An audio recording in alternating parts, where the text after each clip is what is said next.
Friends, कैसे हैं आप सभी। आज मैं फिर से आपके लिए लेके आई हूँ जॉन डन की एक शानदार पोएम द रेलिक। और जो ये पोएम है ये एक लव पोएम है। तो चलिए स्टार्ट करते हैं।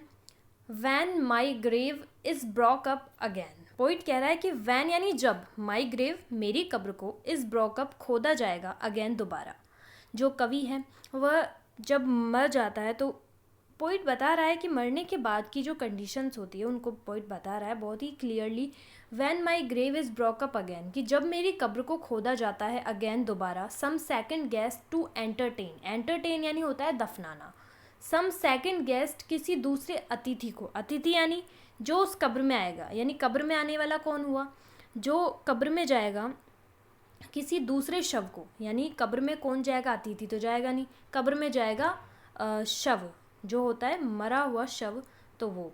सम सेकंड गेस्ट किसी दूसरे शव को टू एंटरटेन दफनाने के लिए। When my grave is broke up again, जब मेरी कब्र को दोबारा खोदा जाता है। सम सेकंड गेस्ट किसी दूसरे शव को टू एंटरटेन दफनाने के लिए। फोर ग्रेव्स, क्योंकि जो कब्र हैं, ग्रेव्स यानी कब्र, क्योंकि जो कब्र हैं, हैव लर्नड उन्होंने सीख लिया है, दैट वुमेन हैड महिलाओं की चालाकी को। अब जो पॉइंट है वो बता रहा है कि महिलाएं किस तरह की चालाकियाँ रखती हैं। To be to more than one abed, की जो महिलाएं हैं to be to more than one abed, one यानी एक व्यक्ति, एक व्यक्ति से अधिक को बिस्तर पर रखती हैं। जिस प्रकार की महिलाएं होती है वह एक व्यक्ति से अधिक को बिस्तर पर रखती हैं। जो पोइट है जॉन डन, उसका इस पोएम में एक सिनिकल एटीट्यूड बताया गया है। वैसे जो जॉन डन है उनका 3 पोएम्स जो लव का है, लव के 3 वो बताए गए हैं। सबसे पहला है cynical love, conjugal love and last में है प्लेटोनिक लव। तो पहला है सिनिकल एटीट्यूड। उनका जो महिलाओं के प्रति सबसे पहला एटीट्यूड था वह सिनिकल एटीट्यूड था, निंदनीय था, यानी महिलाओं को वो बेवफा मानते थे। आपने एक पोएम सुनी होगी go and catch a falling star, वो पूरी उसमें वुमेन के बारे में बताया गया है दोस्तों।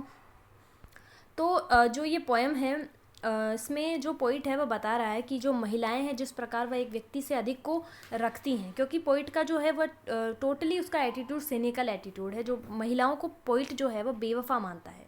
तो पोइट कह रहा है कि जिस प्रकार की कब्र है उन्होंने सीख लिया है महिलाओं की चालाकी, जो एक से अधिक व्यक्ति को अपने बिस्तर पर रखती हैं। एंड ही और वह व्यक्ति दैट डिग्स इट, इट यानी कब्र को, डिग्स यानी खोदना, वह व्यक्ति जो खोदेगा, डिग्स यानी खोदेगा, इट इसे, यानी जो व्यक्ति इस कब्र को खोदेगा। स्पाइस वह देखता है, ए ब्रेसलेट ऑफ ब्राइट हेयर, एक चमकीले बालों का ब्रेसलेट, अबाउट द बोन, कलाई के चारों, बोन यानी हड्डी तो नहीं है, कलाई, क्योंकि हड्डियाँ इसलिए कहा गया है स्पेशली क्योंकि जब वह कब्र में होंगे तो उनकी हड्डियाँ बन जाएंगी। तो हड्डियाँ जो होंगी, कब्र यानी हड्डियाँ मतलब ही कि उनकी जो कलाई होगी, उसकी कलाई के चारों ओर एक चमकीले बालों के ब्रेसलेट को वह व्यक्ति देखेगा जो हमारी कब्र को खोदेगा। अब जो व्यक्ति खोदेगा हमारी कब्र को, अब बालों की जो ब्रेसलेट होगा चमकीले बालों का, तो पोइट का कहने का मतलब है कि कवि और उसकी जो प्रेमिका होगी वो दोनों आपस में एक ही कब्र में लेटे हुए होंगे, क्योंकि चमकीले बालों का ब्रेसलेट तो उसकी प्रेमिका का होगा। तो जब वह व्यक्ति उस कब्र को खोदेगा तो वह देखेगा कि चमकीले बालों का जो ब्रेसलेट है वह कलाई के चारों तरफ लगा हुआ है।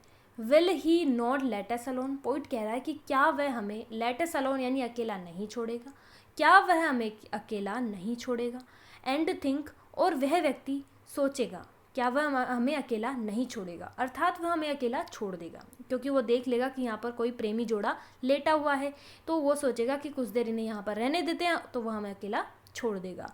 एंड थिंक, और वह सोचेगा, that there a loving couple lies, कि यहाँ पर एक प्रेमी जोड़ा लेटा हुआ है, तो यह सोचकर वह हमें अकेला छोड़ देगा। हु थॉट, जिसने सोचा, अर्थात जिस प्रेमी जोड़े ने सोचा, दैट दिस डिवाइस, की यह जो युक्ति है, यानी प्रेमियों का आपस में कब्र में आपस में सोना, तो यह जो युक्ति, इस तरह की जो युक्तियां हैं, माइट बी समवे, किसी तरीके से, टू मेक दियर सोल्स, उनकी आत्माओं को, at the last busy day. अब जो बिजी डे बता रहा है दोस्तों, तो ये बिजी डे जो पोइट है, ये बिजी डे का डिस्क्रिप्शन जो डूम्स डे से लिया गया है, यानी कयामत का दिन। आप सभी जानते होंगे लिटरेचर में डूम्स डे का क्या मतलब होता है। डूम्स डे का मतलब होता है कयामत का दिन। कयामत का दिन वो होता है जिस दिन की सारी जो आत्माएं होती हैं, मृत शरीर होते हैं, उनमें से आत्माएं सारी बाहर आ जाती हैं और वो सब आपस में मिलते हैं। तो पोइट कह रहा है कि वो व्यक्ति जो होगा हमारी कब्र को खोदेगा, वह सोचेगा कि यहाँ पर प्रेमी जोड़ा लेटा हुआ है, और जिस जोड़े ने सोचा कि यह युक्ति जो है किसी तरीके से टू मैक दियर सोल्स, उनकी आत्माओं को, at the last busy day, doomsday के दिन, मीट यानी मिला देगी, उनकी आत्माओं को मीट यानी मिला देगी, एट दिस ग्रेव, इस कब्र पर, and make a little stay, और वहाँ पर कुछ थोड़ी देर के लिए ठहर जाएंगे। तो इस तरह से ये फर्स्ट पैरा तो दोस्तों कंप्लीट होता है। इसमें वुमेन्स के लिए सिनिकल एटीट्यूड पोइट ने बताया है, ठीक है। तो अब सेकंड जो पैरा आ रहा है वो भी इम्पॉर्टेंट है, और चलिए हम सेकंड पैरा के लिए बात कर लेते हैं।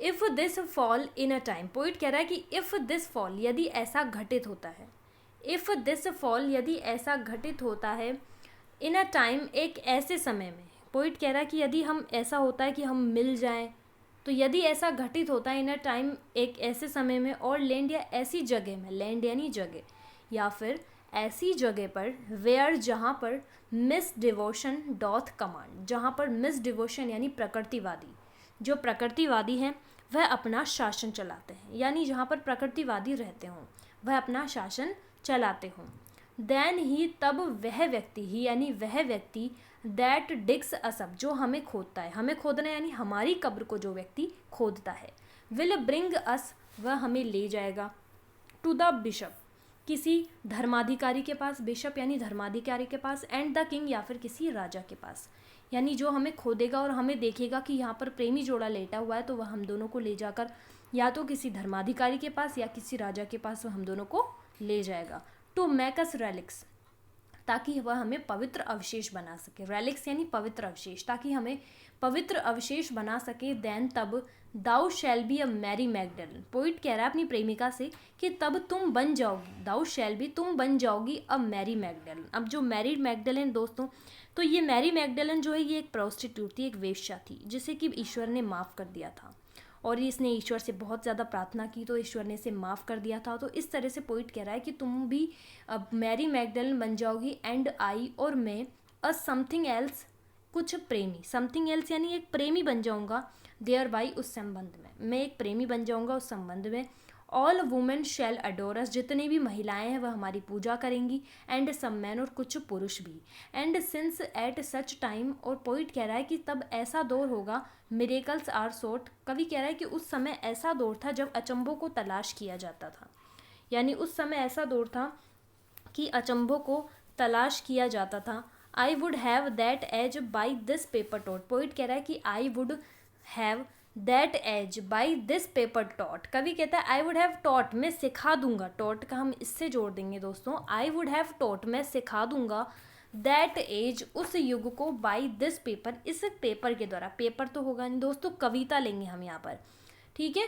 आई वुड हैव दैट एज, मैं उस युग को सिखा दूंगा, बाई दिस पेपर, इस कविता के द्वारा, what miracles we harmless lovers wrote, कि क्या क्या अचंबे हम निर्दोष प्रेमियों ने पूर्ण किए हैं। पोइट कह रहा है कि हमने बहुत से अचंबे किए हैं प्रेम में, तो हमने कौन कौन से अचंबे किए हैं ये मैं उस युग को सिखा दूंगा, ठीक है।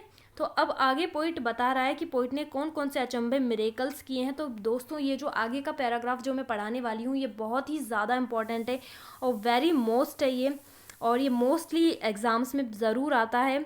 और एमए, अगर आप एमए इंग्लिश लिटरेचर कर रहे हैं तो ये बहुत ही ज़्यादा हेल्पफुल रहेगा आपके लिए। तो चलिए हम इसके आगे वाला पैरा हम देखते हैं। अब पोइट जो है इस पैरा में आपको बता रहा है कि कौन कौन से मिरेकल्स पोइट ने किए हैं और उसकी प्रेमिका ने किए हैं। फर्स्ट, सबसे पहले वी लव्ड वेल, हमने प्रेम किया है गहन रूप से। पोइट बता रहा है कि सबसे पहले वी लव्ड, हमने प्रेम किया, वेल गहन रूप से, एंड फैथफुली और विश्वास के साथ।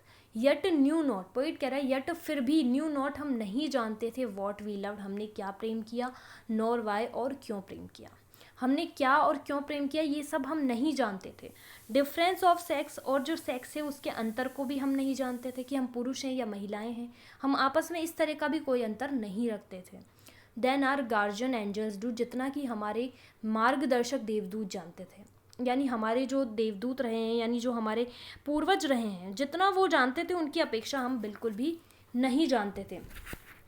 कमिंग एंड गोइंग, आते हुए और जाते हुए। वी परचांस, हम इत्तेफाक से, माइट किस, एक दूसरे को चुंबन कर सकते थे, किस कर सकते थे, but not between those meals, लेकिन उन औपचारिक अवसरों के बीच में नहीं। मील्स यानी होता है दोस्तों औपचारिक अवसर, but not between those meals, लेकिन उन औपचारिक अवसरों के बीच में नहीं। आर हैंड्स हमारे हाथों ने never touched the seal, seal यानी होता है प्रतिबंधित वस्तुएं, जो शरीर की कुछ प्रतिबंधित वस्तुएं होती है जिन्हें हम छू नहीं सकते हैं। तो आर हैंड्स नेवर टच्ड, हमारे हाथों ने नेवर यानी कभी भी नहीं, टच्ड यानी स्पर्श किया, हमारे हाथों ने कभी स्पर्श नहीं किया द सील्स, जो प्रतिबंधित वस्तुएं होती हैं उनको हमारे हाथों ने कभी भी स्पर्श नहीं किया है। विच नेचर, जिसकी प्रकृति ने, विच नेचर जिसकी प्रकृति ने, सेट्स फ्री, जिसकी प्रकृति ने तो खुले रूप से अनुमति दे दी, इंजर्ड बाय लेट लो, लेकिन उसकी मना कर दी गई थी वर्तमान कानून के द्वारा। अब देखिए दोस्तों, ये जो विच नेचर आ रहा है तो हमको ये जो विच नेचर है यहाँ से लेकर, और यहाँ पर कोमा लग रहा है एक्चुअली, तो यहाँ विच नेचर से और सेट्स फ्री को आपस में जोड़ देंगे हम लोग, इसको यहाँ से जोड़ देंगे और ये इसका हम बाद में लेंगे अर्थ। ठीक है दोस्तों, तो विच नेचर जिसकी प्रकृति ने, इंजर्ड प्रकृति ने तो सेट्स फ्री खुले रूप से अनुमति दे दी थी, इंजर्ड लेकिन उसकी मना कर दी गई थी बाय लेट लो वर्तमान कानून के द्वारा। दीज मिरेकल्स वी डिड, अब पोइट कह रहा है जॉनडन की दीज मिरेकल्स, ये आश्चर्य वी डिड हमने किए हैं, बट नाउ अलास, लेकिन अब बड़े दुख की बात है, ऑल मेजर्स, जितने भी मेजरमेंट है, जितनी भी गणनाएं हैं, मापनियाँ हैं, एंड ऑल लैंग्वेज, जितनी भी भाषाएं हैं, आई शुड पास, जिनसे मैं गुजरा हूँ, यानी जितनी भी भाषाओं से मैं, जितनी भी मेजरमेंट से मैं गुजरा हूँ, अर्थात मेरे पास एक भी शब्द नहीं है, शुड आई टेल, कि मैं तुमको बता सकूँ what a miracle she was, कि मेरी जो प्रेमिका थी, शी यानी मेरी प्रेमिका, वॉट अ मिरेकल, कितना बड़ा अचंबा थी, यानी बहुत ही ज़्यादा मिरेकल था उसमें, बहुत ही ज़्यादा अचंबा था।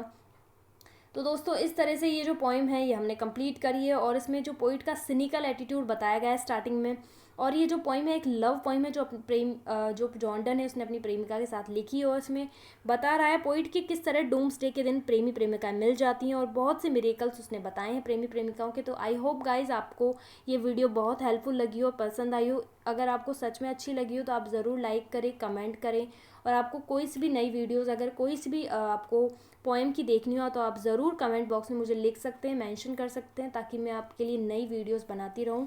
और मेरे अपडेट के लिए आप ज़रूर मेरे चैनल को सब्सक्राइब करें, ताकि आपको मेरे नए नए अपडेट्स मिलते रहें और सबसे पहले आप तक पहुंचते रहें। Thank you so much guys.